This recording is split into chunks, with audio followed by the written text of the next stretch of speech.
Hey everyone, Kyle once again, and welcome back to the next episode review of Hell's Paradise, episode 5.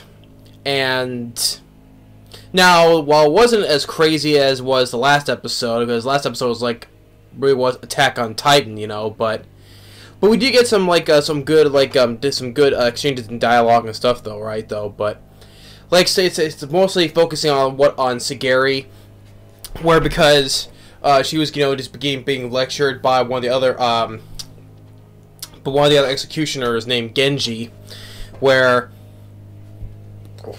you can say is probably instant karma though, because consider the fact that at the end of the episode, that's where she quickly just goes and steals his sword, and all of a sudden that big giant guy we've seen before, who didn't really fight in that battle to the death, like in the second episode or so, right? Just comes in, just goes and sideswipes Genji, kind of like almost splitting him in two, but you see like from his right side opens up though, but he didn't fully get cut in half.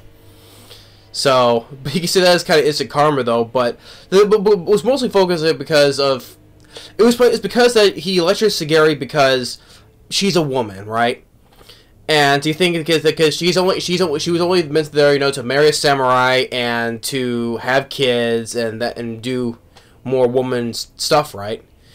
She wasn't meant to be she wasn't meant to be a samurai or executioner, so she was not meant to be like that. But given the fact that her father allowed her when she was a kid, how just train with a sword a little bit, but not to be fully, wanting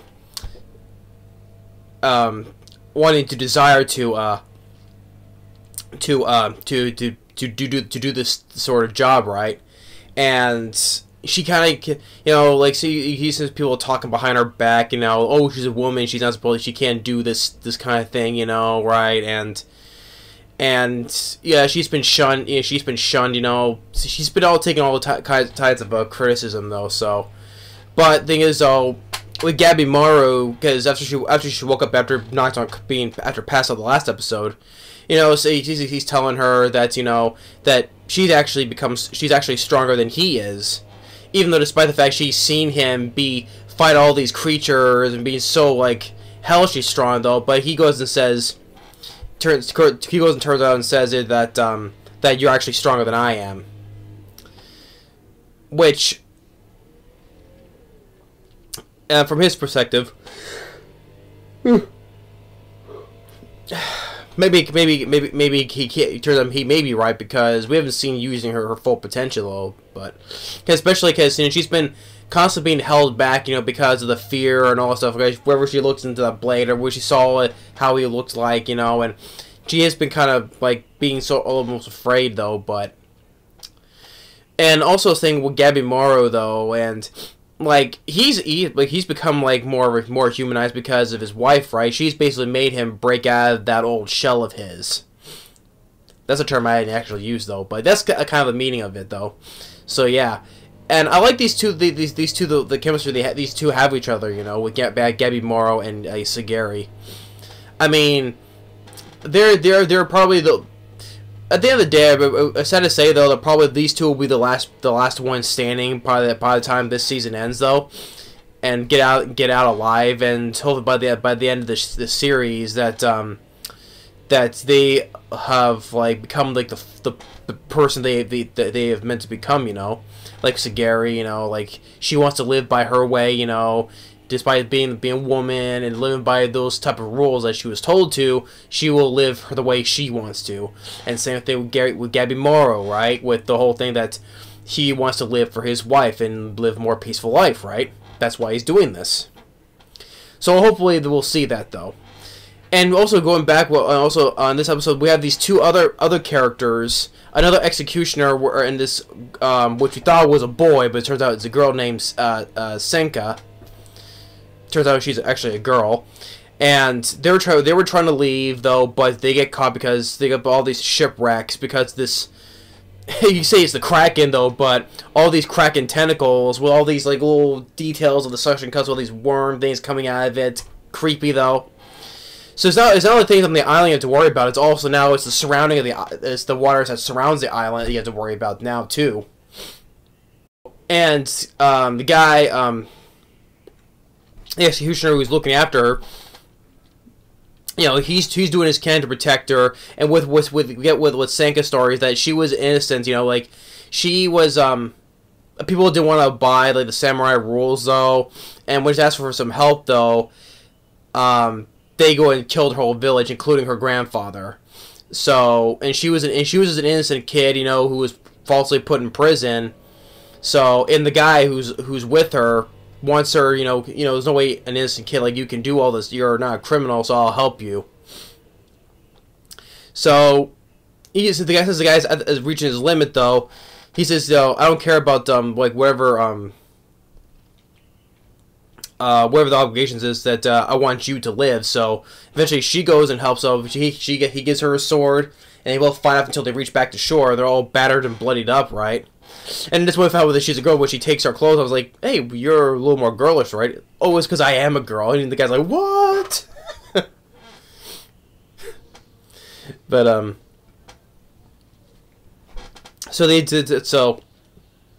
So now that they're fully trapped, though, because even the very few boats that they does escape from that place, they have to find alternate routes, like how a way to escape from the waters. She's like, maybe because how that one boat came back when we saw that corpse that was filled with flowers and stuff, right?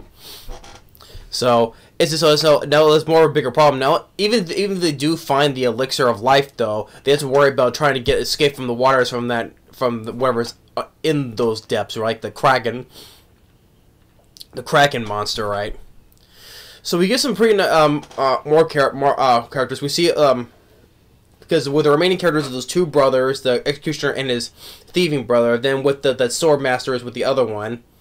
Then we got these two new characters, or the executioner and Sanka, and then along with our other character, our group together with Gabimaru, Sagiri, and the one with the glasses who like has like trying to get information on what this place is, and that ninja girl.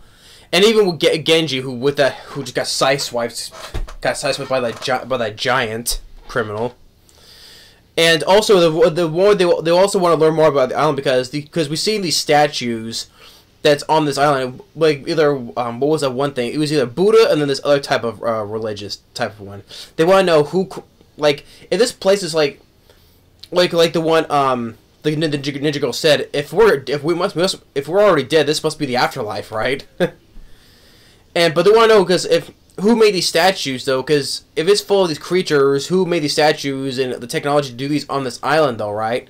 So they have that little curious and more to explore the island. Who made these statues and what? Because of the religion, either Buddha or this other type of religion that couldn't say the word though. But so they're also curious about those statues as well.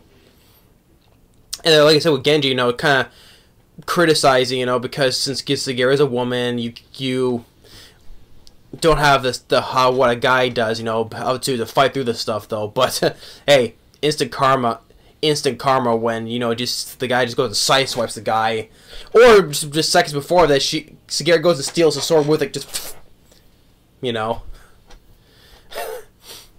But yeah, but that was but it shows that she's not a weak woman. She's not meant to fall by those rules. Have kids, and marry Samurai, have kids, and all that with women and responsibilities. Right? Shows that she wants to, because what Gabimaru tells her, that she wants to live her own way. And yeah, which is always another cool conversation to have. In this episode, yeah, it wasn't as crazy as the last. It wasn't as crazy as the last episode though, but. It's gonna pick up again now because of that giant criminal that goes and almost tears that guy Genji in half. I'm sure he's not gonna survive that though, because he's almost torn in half. But I would say it's another pretty good episode though. So it was another pretty good episode. Like not every episode has to be so action packed, and all that stuff. So, but sometimes you can do it with some good lines of dialogue as well. But yeah, that's episode 5 of Hell's Paradise, which it does live up to its name because we're actually Hell's Paradise. All the stuff that's happening is actually Hell's Paradise, despite what it looks like. Yeah, but that's episode 5. Thanks for watching. Stay tuned for the next episode review, which will be of My Home Hero, and then more of the Steven Seagal movie marathon, and then much more. See you next time. We'll see you later.